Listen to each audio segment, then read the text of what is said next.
And time, you cannot buy time. You can never buy time. No matter what you do, time is equal for everyone. You can just never buy time. When you lose it, it's gone. It can never be refunded. You can literally do anything without anybody helping you if you're just conscious about who you are from the inside. I passed through factor that day, I remember.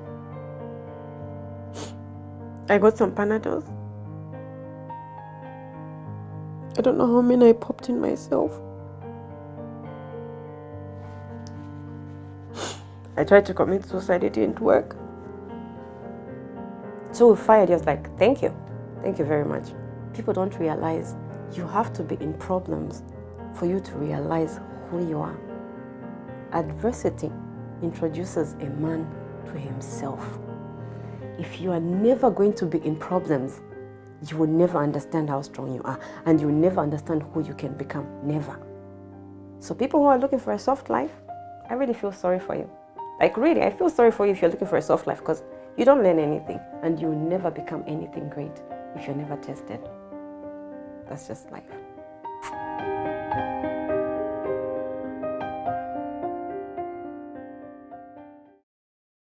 Welcome to Denmark Real. I am Amar Ahmed. With me is Lydia Nolle. Hi, thank Hi. you for inviting me here. Thank you so much, Amar. She is an entrepreneur working with skincare and hairdresser. She also has her company, and in cleaning service Yes. cleaning, yes. Cleaning services, yeah. And she is actually on her second book that I'm really looking forward to hear more about. Yes. Yeah, welcome to you. Thank you. Your first book. I want to go right away in this. Mm-hmm. I must say that when you gave me the book, Yeah. I was like, okay, this is a really small book. I'm not gonna read it. I don't know what to expect. Like, okay, I would put it off. And after we talked about this interview, I had to read it. I had to. So you can read a book anyway. I usually just listen to books. I had to read it. I'm happy you did. And I was like, okay, this is gold. I cannot leave it. I had to read the whole book. Wow, thank you. It was nice that was short. Yeah. Short, not in the sense of badness. It was precise, straightforward, direct to the point. Yeah. Without all these 400 pages of nonsense. So it was actually good. Really good. Yeah, I actually thought, because I myself, I'm like you. I usually listen to my books. And then I thought, what about the person who doesn't like reading books, but who might be interested in doing something different for themselves? What can I do for them? And I thought, you know what, I'll make it short and sweet. Like they say, keep it straight, keep it simple and sweet, short and sweet. Yeah. So I thought, you know what, I'll just make a kiss book, and that's what I did. But I just decided, you know what, in this book, I just have to hit it right on the nail, no bluff here, there. It just has to be straight. So I'm happy that you like it. And it was right straightforward, right to the point. Thank you. And it was easy to go through, because you ask a lot of questions that make me think, and also that make me dig deeper. And you are not moving further before you answer these questions. I remember that one. So I liked it. I really liked it, because thank you. Most of the things in this book remind me of the self-development I myself went through. Okay. So I loved it. So 5 winner mindset. Yeah. How to win every day. That's the title of my book. And you go through these 5 winner mindset, and I will take you through them so you can help me and help the others to understand the book. Yes. So commitment. Walking the talk. Yes. Can you tell me more about that? Commitment. You know, it's I can give an example. Yeah. You know, there are a lot of people who would like, in the heat of the moment, we're talking about something, right? And then you say, oh, Lydia, you know what? I can do this and this for you, because in that moment you're feeling so happy. You're excited.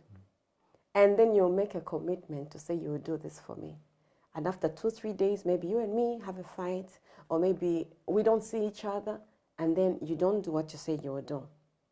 When I talk about commitment in this book, what I say is you have to do what you promise to do, even when that feeling is gone, because that's what commitment is. If you cannot stay true to what you say to someone, even after the feeling is gone, and there's no commitment in you.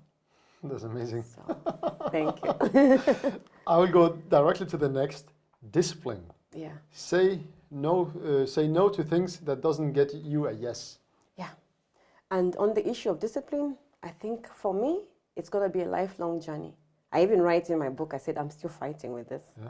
Because most of the times as human beings, I've actually landed in trouble with my cleaning company because I've always thought I should just, say yes to everything because I want to please my clients, I want to please my children, I want to please my husband, I want to please my friends, I want to please this and this. And then at the end of the day, if you look at it, I get so stressed up because I said yes to so many things. Every time you say a yes, you put a load on your back. Every time you say a yes, you put a load on your back. So then I realized, what, I'm carrying so much on my back. What can I use so that I actually just don't have so much of this? I learned quickly. Saying no is actually very powerful. But in our African culture, sometimes we are told, don't say no to grown-ups and stuff like that because it's rude. But at the end of the day, those same grown-ups, they're not going to be with me when I'm dying because if I lose myself because of stress, because I said yes to so many things, then I lose totally. Who will be there to take the responsibilities that I have? No one. So you're very powerful with a no. You are actually. Yeah, because we are tend to say yes. Usually people like me and you. Yeah. Say a lot of yes. Because we want to be nice. we want to help. We want to help. Exactly. That is the idea. Exactly. But I love the thing when you make us in the reader choose between a yes or no. Mm-hmm. You have to choose. You cannot be in between, you said. No. And I love that because I was in this ambivalent feeling a lot, where I was between a yes or no, and I didn't know what to choose. And I stayed there for a couple of months between three education choices, and it kept me stuck. Actually, yeah. I couldn't move anywhere. I couldn't go anywhere. And I was really frustrated. So I wrote, I love that. Thank you. And I saw the post you sent after you read the book. I was like, oh, okay, this is really awesome. It is. I love that it's short and precise. Yeah. Because I can't read. I don't want to read 400 pages. At least you read mine. I did, yes. And the thing that was fascinating, actually, the not to-do list. Yeah. Usually we have a to-do list. Yeah. Yeah, a lot of them. We should do this and we should do that. Exactly. The not to-do list. The not to-do list actually was an inspiration from one of my mentors. He's called Dean Graziosi. Yeah. He wrote a very powerful book called The Millionaire Success Habits. Yeah. And in that book, he actually choose not to make a to-do list, but instead do a not to-do list. Because I'm one person, I love to clean my kitchen. As in my kitchen and my bathroom, those two should be clean anyway. Yeah. And if I'm rushing for a meeting or something and I have like 20 minutes before I leave home, in my head, what I'm going to wear is important, but my kitchen and my bathroom come first. Then now I have to think, what will I pick first? Let me just go and do the kitchen. Then I come late for my meeting, you understand? So then I should choose what I shouldn't do because I have my to-do list already. I'm going to go for the meeting anyway.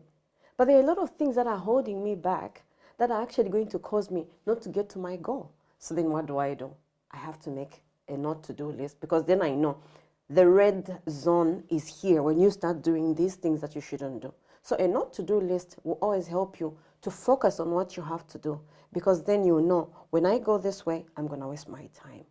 And time, you cannot buy time. You can never buy time. No matter what you do, time is equal for everyone. You can just never buy time. When you lose it, it's gone. It can never be refunded. So beautiful.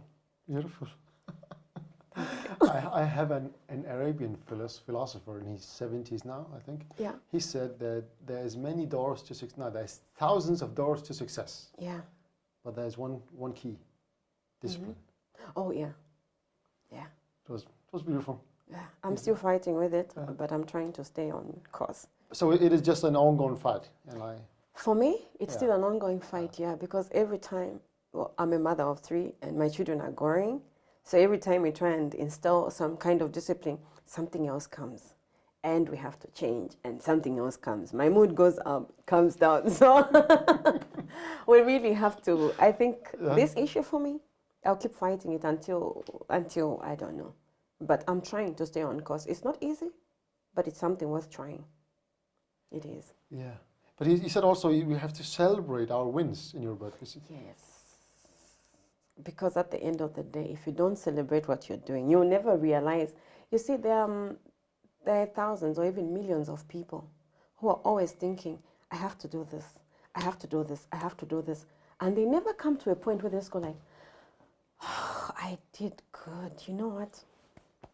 Job well done. And those are the people who, even when they have $1 million in the bank, they're not grateful. They still look like, I don't want to use that word, but you know the word that starts with BS, you know, like, they just look like, yeah. And then you got like, but they have all the money in the world. Why aren't they happy? Because they forget every time they are chasing something, because at the most, what we want is actually with us. It's us who we need. And a lot of times we forget to just say, oh, Lydia, you did well. You know what? Just this weekend, just go and enjoy yourself. Just sleep 5 more hours, or just do something good for yourself. Or just maybe, and usually I love those parties for myself when I'm home alone. I have my tea, I have my whatever. I make my favorite dish. And I just spoil myself, as in, I love that. And sometimes I would invite a girlfriend, can we go out and eat, you know? Pay the bill instead of waiting for your friend to pay. Just, I'm celebrating myself, but with a friend involved, do you understand? It's very important that we celebrate our wins. It is, because then our mind goes, oh, we did something. So, you know, next time we'll do even more. It's actually true, because every time you celebrate your win, your subconscious mind is actually, it's like giving it a bonus. And imagine you're working tirelessly and your boss never recognizes that you're doing something. Think about it in that way. Think about it in that way, Amma. He never says, Amma, you've done so well. Yeah. He never says, you know what, I'll put an extra, or maybe I'll buy you something. Think about it. You will never be motivated. At the most, you find people going like, after all, he doesn't care. Same with your subconscious mind. You have to give it something. That's what I mean when I say celebrate your wins. Yeah, because we get tired. We do get tired. We get tired. And exactly. Also that the thing that is, when you are eating this meal, you are always thinking about the next meal. Yeah. And you are not there. So the experiencer doesn't experience the experience. No, no. And there's no home, no one home in the mind. No, no. Because I like that. Always in the future. I like that actually. Home, but no one is home. No one is home. Okay. The body's here. Yeah. But you are not tasting anything. No. If you don't know that you're happy, are you happy? Oh, yeah. Actually. You think you are doing an action. People are doing some actions that should make them happy. Yeah. But no one is enjoying it. Oh, yeah. Yeah. It is like me here sitting with you here, always thinking about the next question. Oh, yeah. So I'm not here. Oh, exactly. Actually, yeah, that's true. That's true. But beautiful, sir. Thank you. And I have more. 5 winner mindset. We went to the number 2, and now consistency. Yeah. When you become consistent, you become reliable. Yeah. And you said, go all in with big letters. Yeah. Do what you have to do. Yeah. And actually, when I wrote that, I was more thinking about a lot more about marriages, because a lot of people, when they go into any relationship, they go in like, I'll see if it works. I'll see if it doesn't work. But then where are you the other time where you're actually weighing it, if it works or if it doesn't? And why should you be in something, make a commitment to someone and tell them, I will do this, but then you're halfway in it? Your performance will be mediocre. As in, they're just people, when they touch something, it's like it turns to God. I'm one of those people. I'm sorry to talk good about myself, but when I'm doing something, I always think I'm going all in. If it fails, then at least I would have tried. Like I say sometimes, it's better to put your best foot forward, because when you fall, even to get up won't be a big of a problem. But when you just think, I'll just do it, and when you fall, you don't even have a reason to come up. You just stay there and enjoy the sun as it suffocates you. So I think when you go in, decide you're going in. If you fail, understand that failure is always there and it's inevitable. And you should always say, when I go all in and it fails, I'll still come back. and then hit again. So Consistency. consistency. Always going. Just keep on. And you have to always, when you're consistent, the truth is, if I know that Amma opens, like you told me when you came to my shop, if people know that you open at 11 and then some days you open at 12, some days you open at 1, but you actually tell people I open at 11, people won't trust you. People lose faith in people who say, I will do this, but then you don't. Okay, I will do this and this, then you don't. Or sometimes you do it, but sometimes you go down. That bar, it makes people lose faith in you because they don't know when they can trust you. They don't know when actually they can't trust you or when they shouldn't rely on you. So it's better when you say, I'm going to do this, stay consistent, because at the end of the day, people know, Lydia, she will definitely come. Yeah. If you understand what I mean. Yeah. Keep consistent. Consistent. Yeah. The next one is heart, spirit, higher self. Yeah. And I wrote more to it, actually. I wrote, your unique gift that makes you do things that others cannot as well, cannot do as you. Like. Yeah. Yeah. When I talk about heart, what I mean is, you know, there's, this is one thing that I think school is not doing. Yeah. I know we have religious education in schools, Christian education, whatever, but it's really very basic. Because if you understand the point of being a human being, we are spirit, soul, and body, right? But what do we learn in school? Just go and learn to be a whatever so that you can get money. What are you feeding when you get the money? It's the body. You want the clothes, you want the shelter, you want this and this. But how about the spiritual man? Because to be honest with you, you can literally do anything without anybody helping you if you're just conscious about who you are from the inside. Because that heart, that's the inner person, the one that always tells you, you know what, if you go to this place, something will happen. It's the spirit side of us that we are always ignoring. You go to work, you'll find people talking about our goals for this, our goals for this. We have to be intelligent. Oh, we have to look smart. But they forget. The only thing that can make you really smart is from the inside. And that's what I talk when I talk about heart. I talk more about the spirit man. When we forget the spirit man, we actually die, because you can have all the clothes you want. You can have all the money you want. But if you don't know who you are from here, as in it's true, you will not amount to anything. You'll always be chasing something else because you've chosen to forget the third person that you actually are. So that's what I mean by heart. The inner voice. The inner voice. Always speaks to you. The intuition, always speaking, always. Telling you everything. Exactly.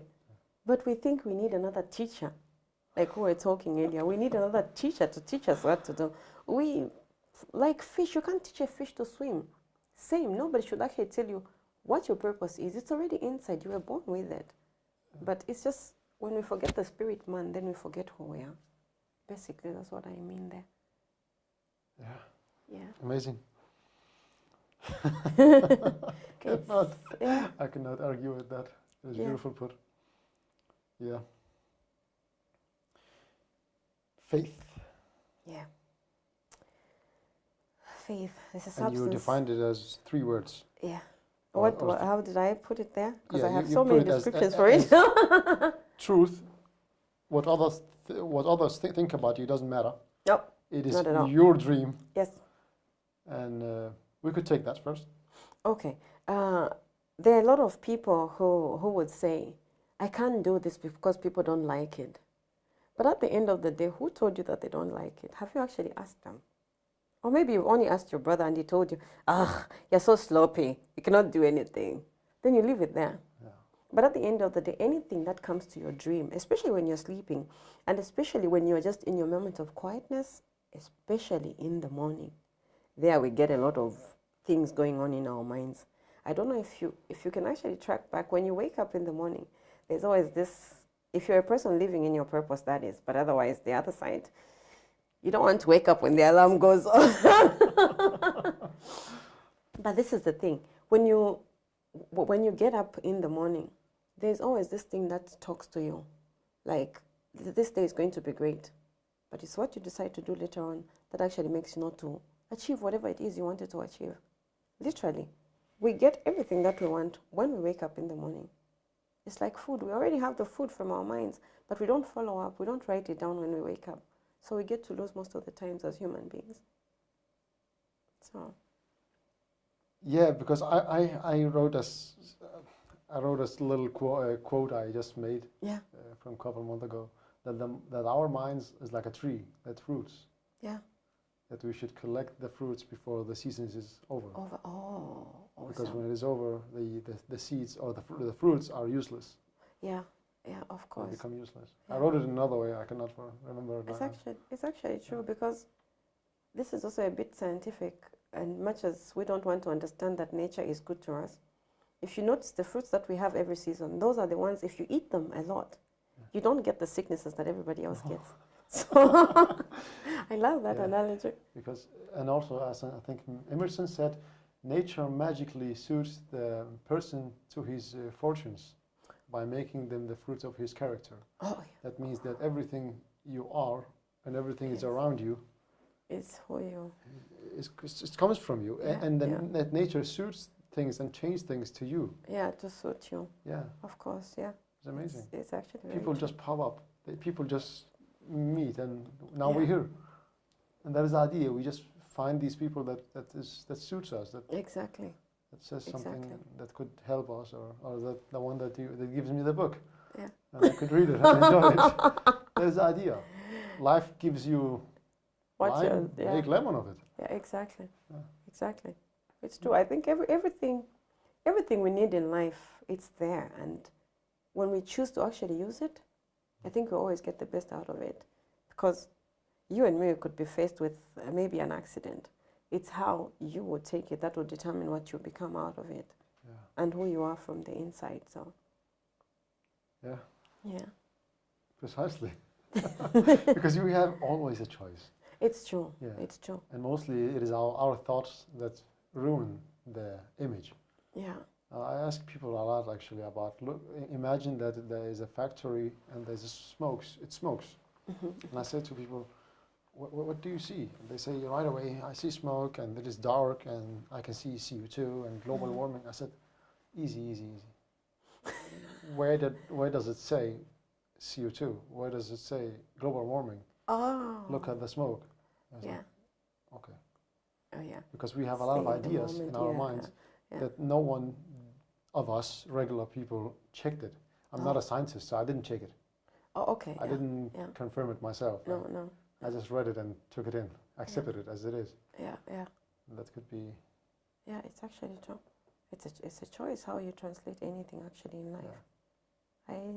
And a lot of the knowledge we have is just put in. Maybe we should re-examine it.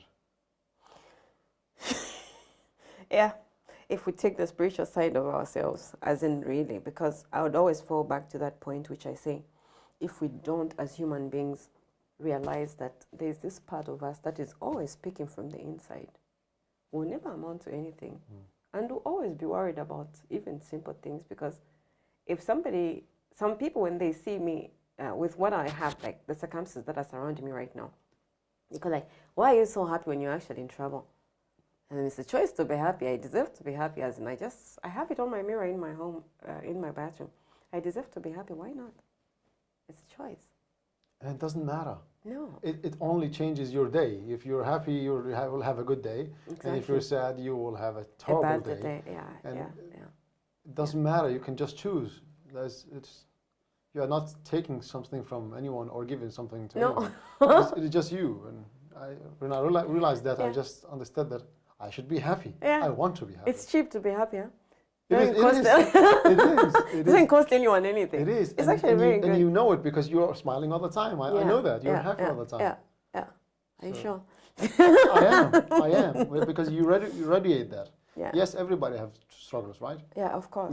Everybody's struggling. Of course. Actually, I saw that the people that are successful, they have maybe more struggles. Yeah. But they just learned how to handle them. Yeah. Yeah, it's a choice. It's a choice, yeah. It's a choice. So the second thing is words in that faith, in that chapter. Yeah. Affirmation. I believe in this thing of because I'm one person who doesn't like using the F word. And I know there are some people who think we're just joking. You know, you're so stupid. But I think such a word, when you say it too many times to someone, you actually create a picture around them. You make it kind of truth, because much as it might sound like a joke, I think we have to know where jokes are, and we can always know how a joke should be fabricated. Because if you say to someone long enough, you know what, you won't amount to anything, they definitely will take it as truth. There are a lot of relationships I've heard, I've seen, I've experienced myself, where you walk in and the first thing somebody says is, oh, you did this again? And you know very well that you're fighting with this emotion to actually bring it down. And not because you knew about it yourself. No, because somebody thinks about it in that way. They're trying to put you in this box. And if you don't do these things that I call affirmations, like what I said in the morning, I've written I actually have a lot of things on the wall. Yeah, my home is crazy. You begin to sound like crazy. I'm imagining a lot of words here and there, and you're writing things down. I have one by the toilet. Actually, it's written, you choose what to say. Yeah. Like literally. It's an affirmation. I should actually choose what to say. If I don't want to say yes to someone, I have a choice. If I want to say no to someone, I have a choice. But at the end of the day, if every morning when I wake up, I tell myself, this is a beautiful day, I am awesome, I'm beautifully and wonderfully made, and I just enjoy the moment. After 3-4 times of saying it, it becomes truth. Much as I might be depressed, I have every reason right now to be depressed, but I'm not. I'm not. Why? Because I know I've grounded myself into these statements of affirmations. I say it every morning, as long as I can remember. If not, I have it on my mirror and I look at it. Oh, 3 reasons for being happy today. Okay, this and this and this. Oh, I'm grateful. Small things like that. It's your home. It's your mirror. Why not write something good about it? Is it about writing what would you be happy with, and write it down and say, if I have this every day, then I'm happy actually? Actually, one of the things that I write, okay, I love this affirmation where I say, I'm fearfully and wonderfully made. Yeah. Because some time back, I fought this insecurity issue. I had a cousin who told me that my legs were not nice, they were small and stuff like that. So I thought I was ugly because of that. And I'm African, my nose is, you know what I mean? And she would always say, oh, your nose is bigger than everybody else. But as I grew up, I came to realize, you know what, if people say something in your life and you take it as truth, you will actually see the evidence of what they say. So I decided to just bring it down to what I want to become. And I always say, I'm fearfully and wonderfully made. So anybody can say whatever they want. I really don't care. And if there's anybody in this world who can just go and expose their legs, guilty as charged. Because I've proved to myself, it's not about the way I look. It's about who I am from the inside. That makes me beautiful. So I really don't care what people say. And I think nobody should care what another person will say. Because at the end of the day, I'm a listen. Whether I say it to you or not, I'm still thinking it. Can you stop me? No, you can't. So why should you worry about what somebody else will think about you? They'll think it anyway. They will. You can't stop them. And one becomes paranoid of that. If anyone thinks, okay, they think that of me and they think that of me, and what does these people are thinking of me? Exactly. Just leave it in their heads and concentrate about yourself. I love Exactly. it. I love it. So action. Yeah. Yeah. Add emotion. Oh, you said action is the hook. Yeah. Make it meaningful and emotional. Yeah. So adding emotion moves your body, soul, and moves your body and soul. So, yeah. It's beautiful. Exactly. Yeah. And when we talk about that, there's a lot of people who sit. I actually found a very beautiful quote in one of my clients' offices today. I can't remember exactly how it goes, but it's almost like what I said. You know, when you wake up, you go like, I wish I could do this. Yes, you start doing that. You think you want to do that thing. Tomorrow, I thought about it, and the other day, I thought about it, but I don't know how to get started. Listen, at the end of the day, you can think all you want. You can have all the genius thoughts. There are people, Amma, who are more intelligent than you and me, but they are on the street begging. There's one thing that makes you and me to enjoy a little extra from what that guy who's on the street is enjoying, much as he was probably at 12. He was a person who had distinctions in school. He never acted on his dream. He never. And you can have all the plans in the world, but if you don't act on them, you might as well just call yourself street life, you know what I mean? Yeah. The best day in your life? Actually, I have like two that I can actually talk about. The first was when I think I was 10 or 11. I was in my primary school, and we were doing poetry, and we actually won the competition, and I was the youngest of all in my group. And when I came to the scene to present my part, by the time I was finished, everybody was like, yeah! I'm telling you, I felt euphoria. I was like, this is like the best moment of my life. And I somehow knew, okay, I'm very good at public speaking. No doubt, I can literally just put something together and just speak without feeling anything. But of course, that shake when you start, it's always there. Exactly. And then the other one is every time whenever I got a child, I felt really like it was a different experience. I don't know, I always had tears running in my eyes, and it was always a different experience. So those were, because actually one of them was born like he was almost dead, if I can say it like that. And I was just thinking, what a waste, 9 months. Then suddenly he cried, and I just knew something bigger than me is here. And I had a reason to be happy. Really, I was. Yeah. I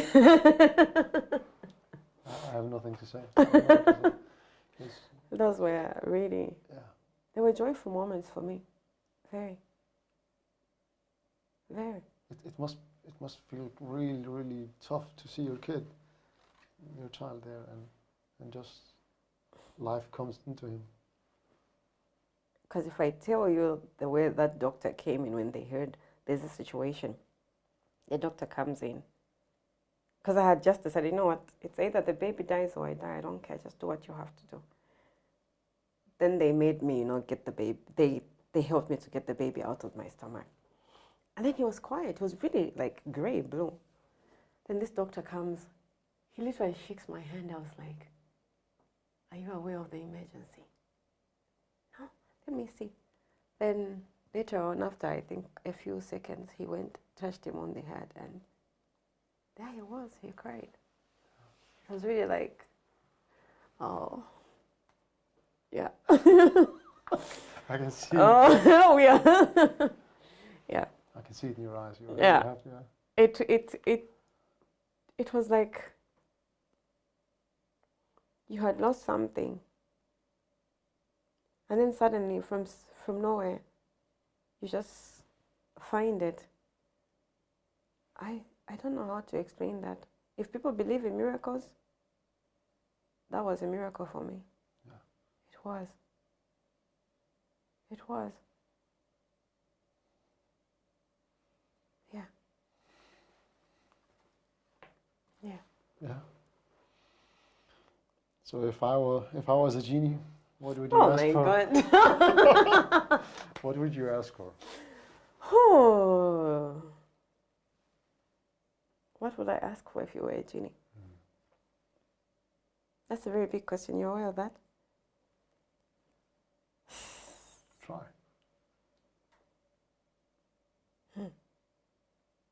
Only one wish. Because genies come with 3. I guess I would more ask for the ability to have more understanding and more love for human beings, and a more articulate way to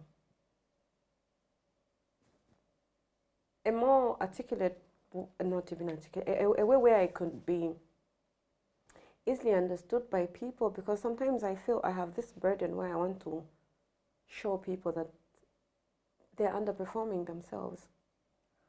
And it's like somehow if I'll just get into somebody's brain and show them you're doing less than what you are, because it's not always easy. It's not. I believe each one of us is great at something. But we are in this place where we are thinking it's about following where the money is. But at the end of the day, there are so many people who are doing work that they don't like. And if you listen to their story when they get home, they think their boss is stupid. They think their work is shitty. The company has not figured out how to do whatever they have to do. But really, if you ask yourself, are you doing what you have to do? Like, to be honest. Because there are a lot of people who have this understanding: I have to go to school, I have to go to college, get a job, get married, do this and this, because it's expected of me by society. If I had that one wish, to just find a way to bring it out to the world, to say, you're a person of greatness, you've got that one purpose or those two purposes which you came with on earth, just go and do them. Be you, go and do you. Because when you're you, you don't care if you're wasting time on it, because you know it gives you joy, whether it's paid or not. Because anyway, at the end of the day, what you do because it's in your purpose, it will show and it will shine and it will bring you the money that you want. It will never go unpaid. It will never. You might give it for free for some time, but it will pay you at the end. So that's what I would ask you, my genie, to give me. That is what I'm trying myself to do. Oh, that's awesome. That's really awesome. Because yeah, by having you here, saying that wish, someone is listening. oh, Hopefully get in. yeah, yeah. I want to ask you, what makes you smile?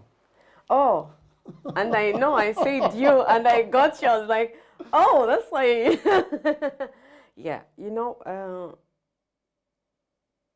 there's me, and there's you. And when I say you, it's the person who's not me. I feel like it's a burden for me when I don't see somebody smile, when I don't see somebody happy. Like, I should find out what's wrong with them, or why are they suffering like that. And I just think if I see somebody smile, it makes me really happy. It puts a smile on my face. And especially when I can do something to help them, because then I know I've contributed to the reason that they are smiling. And yeah. Because why did you write the book?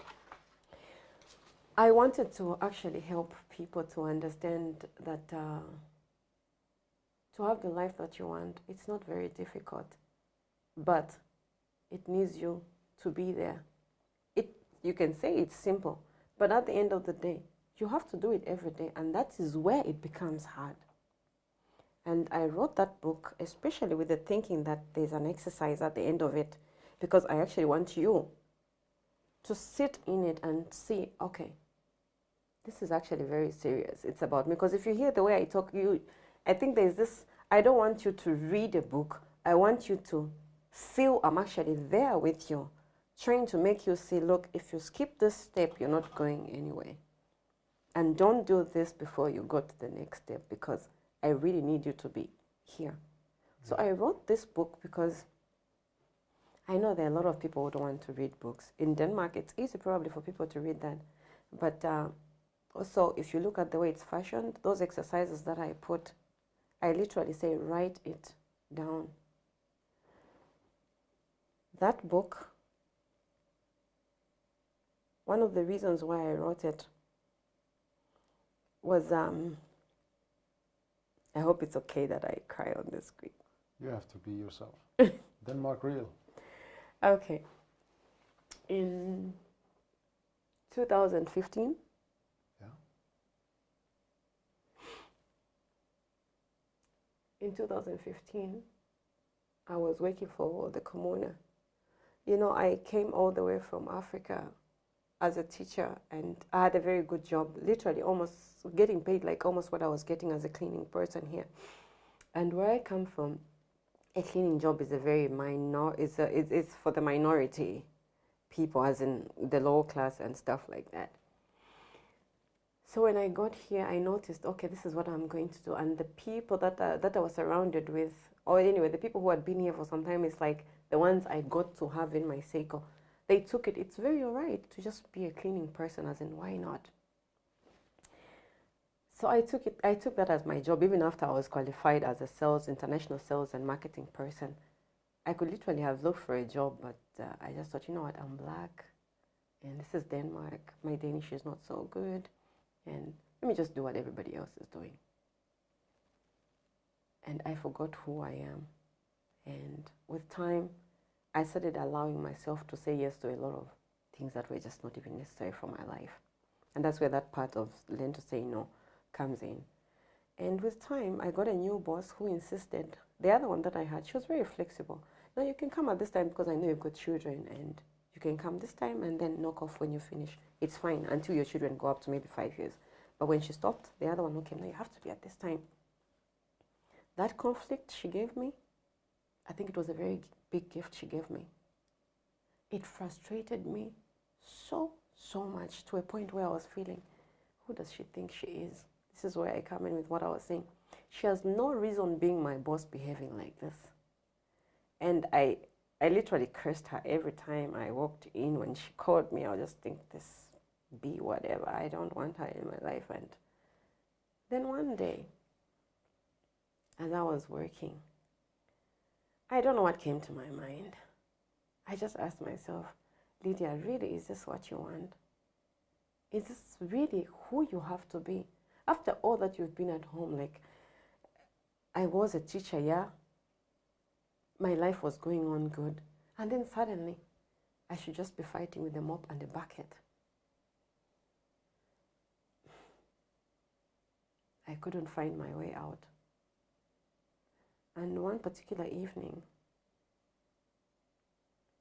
fights from home, my marriage was not working, my children were always fighting. It was like I was literally crumbling. I remember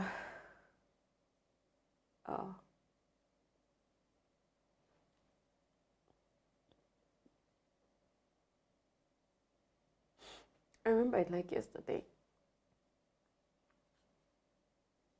After I finished my work, no, actually I was almost halfway doing my work.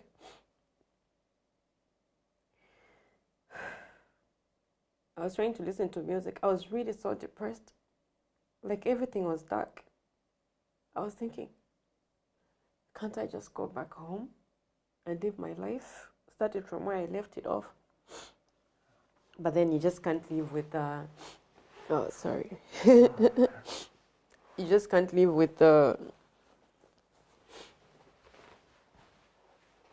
just can't live like that when you've got children and you've got work, you've got a marriage. You just can't live like that. So I thought, okay, I have to do something for myself. So I finished that work that day, then I went home. And yeah, I passed through Factor that day, I remember. I got some Panadols. I don't know how many I popped in myself. I tried to commit suicide, it didn't work. And I was sick, I think, for like 3-4 days. Then I went to work again in the same position that I was the other day before this whole thing happened. The thought came again, and I was like, you know what, I can't keep on running from myself. This is not who I am, this is not what I want. Then something told me, just open YouTube. You've always been using it anyway. You know you can use it for a lot of other things. Then I stumbled on, I wrote something, how can I get motivated? Then this guy, Grant Cardone, he popped up. I listened to, I think it was a 52-minute, I remember it like yesterday. It was a 52-minute motivation speech he had. Then I listened to Tony Robbins. And I did my work that day without even any problem. Then I thought, so there's actually the other side of life. My life can actually be different. So I started thinking, what can I do now? You know what, I can't go on staying like this, working for these people, and this woman, she's on my back like 24/7. I'm not going to tolerate this. Because something was burning inside of me. As in, that's just what happens. A bad thing happened for me to actually realize that I'm worth something else. So I just decided, you know what, I'll be so sloppy. I will not do my work badly, but I won't show up on time. Let her figure out how she's going to fire me, because I'm not going to get fired. I'm not going to fire myself. I won't. I'm not stupid. I showed up when I chose I should show up. Now, rules were on me. I made the rules. So I showed up when I wanted to show up, and I left when I was done with my work. Everything, having done it very well.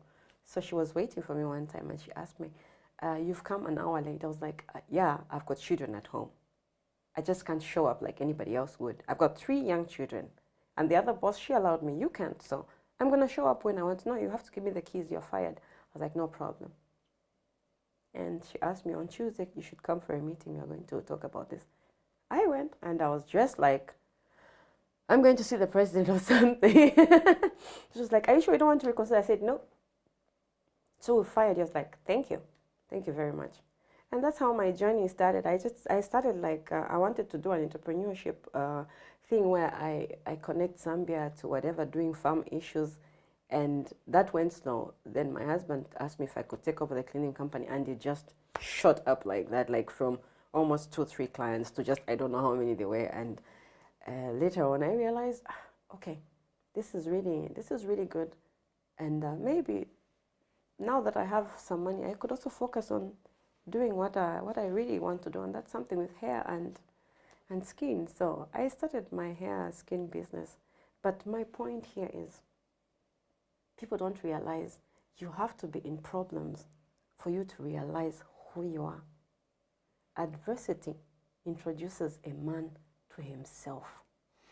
If you are never going to be in problems, you will never understand how strong you are, and you will never understand who you can become. Never. So people who are looking for a soft life, I really feel sorry for you. Like really, I feel sorry for you if you're looking for a soft life, because you don't learn anything, and you will never become anything great if you're never tested. That's just life. Lydia. Yes. Thank you very, very much. And I have one sentence to say to you. Be fruitful, be great. That is the sentence you end the book with. I always say that, yeah. I love that. Where can people find you? Oh my God. How can we find you? Right now, I have a cleaning business. Yeah. It's called unwavering. And if you're in Denmark, then you can find us. We work in Aarhus, we work in Vejle, we work in Hinsted, and we also work in Horsens. And calling very soon, probably. And I also run a beauty shop here next to Alma here. And there we do, I know people think it's a salon, but it's more, we treat hair, broken skin, and stuff like that. Also calming people down. And I try by all means to influence people in this, where I tell them, look, you could be coming for your hair to look beautiful, but at the end of the day, the beautiful person is inside. So when you love this one in here, everything else will start looking more beautiful. So that's literally what I do. And you can find me on Facebook. I have my page called Lydia Nole. And I have a website called shore-beauty.dk. That's where I have my my salon thing going. Yeah, so literally those are the places. And there's also Shore Beauty on Facebook. So those are the places that you can find me. Yeah. Lydia, thank you for today. You're welcome. Thank you so much for the interview. Yeah, and I'm so happy that I could actually express myself through your channel. Thank you so much. It's a very good job that you're doing. Thank you. Yes. I'm really happy for that. Yes, Thank you. You're welcome.